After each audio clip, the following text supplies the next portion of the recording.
What's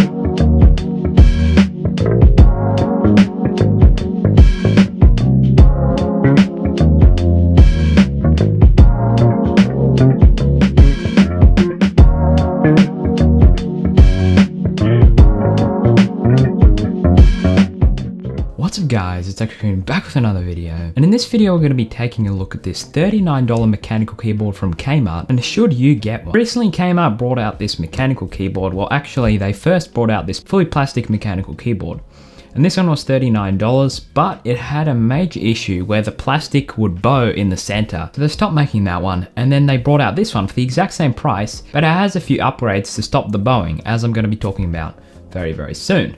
But first let's talk about what comes in the box. So what you get in the box is, for starters, just a simple keyboard, and then you get a wrist rest, which the old one didn't actually have, and then you get a keycap puller, which the old one also didn't have. So that's all you get in the box. And so now let's talk about the design and the build quality of this keyboard. So starting off with build quality, this keyboard, as I said, has a major upgrade compared to the old one, and that is that they added a rather thick metal plate. It's about 2mm or 2.5mm thick, and it has chamfered edges, so you can see that it's metal there, and it's nice and cold to the touch. It feels very premium, and now the keyboard doesn't bend as much and it has no bow at all. So it's a big upgrade there. And then this keyboard only has just a single wire out, and the rest of the body is made out of plastic. The keycaps on the top are decent. They have a decent legend. It doesn't look too bad. It doesn't look overly gamery, which is nice because I'm not really into those type of legends. And the keycaps are decent. They do feel a bit cheap, so a keycap upgrade would be a nice thing for this keyboard, but in general the keycaps are decent enough. And then the wrist rest on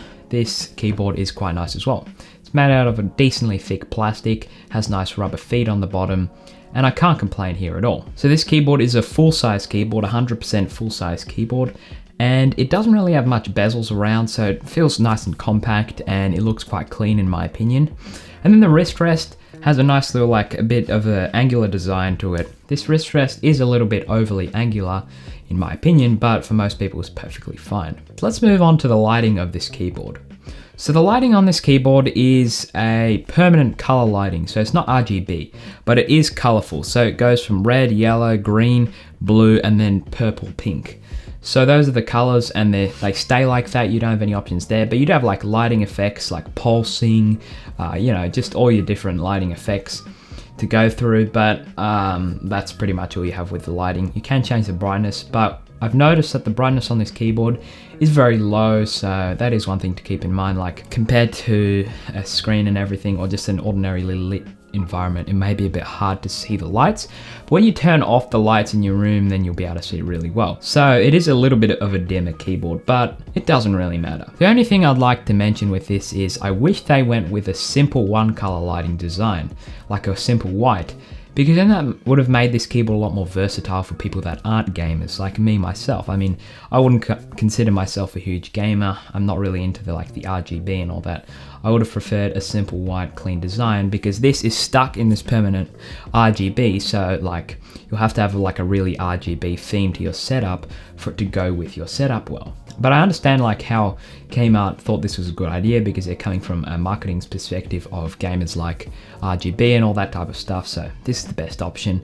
And yeah, it's perfectly fine. No, not really many complaints here. So let's talk about the switches now, which is the main reason you're here, I'm sure. So these are in fact mechanical switches. There's no scammy going on here. They're blue switches, so they're nice and clicky, and they feel surprisingly close to the Cherry MX Blues on my Corsair K70. So the switches actually feel really good. The sound of them is a little bit higher tone, and the sound is a little bit hollow, and that is because of the actual plastic casing of this keyboard. Underneath the PCB there's nothing, so putting some thick foam under there, which I will do in a modding video later on, so subscribe to stay in tune for that. Hopefully that would fix the sound of this to make it a lot less hollow sounding. But for now it is a little bit more hollow sounding and a little bit higher pitch, but really to an untrained ear it's going to sound very similar anyway.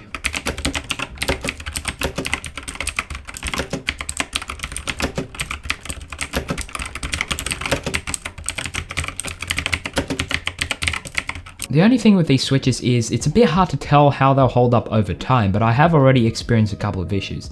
And these issues have been something I've experienced from the box, so it's not something that's started over time, it's something I experienced straight from the box. So the V key and the caps lock key don't have any click to them. It's pretty much just like a Cherry MX Brown. So it's just a tactile feel, but no click. And so yeah, that is a little bit of a bummer, but like I'd expect this from such a cheap mechanical keyboard.